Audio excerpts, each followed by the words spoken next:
generation. It's not really new, but new today. But they've been here already. I told you in my first remark that everybody should make sure that they leave their footprint here in Bangor, South Sudan.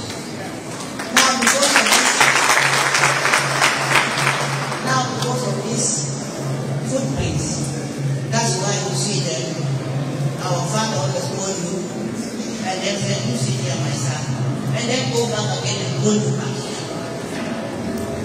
This is because of your footprints, your family. That's why you are back today.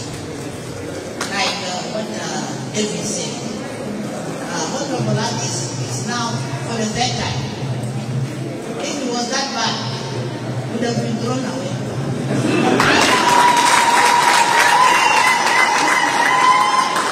But because it's good enough, our Father, His Excellency, Son of Abraham, have to be appointed.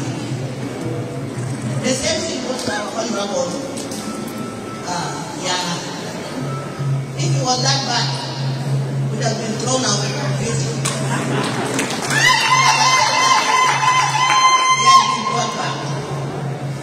You know, leadership is a process of learning. You learn till you die.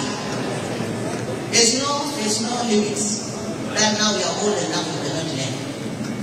And when we used to be in school, we used to have a song about learning.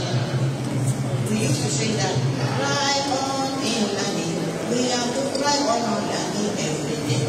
For our bodies, they need guiding us. So we have to learn.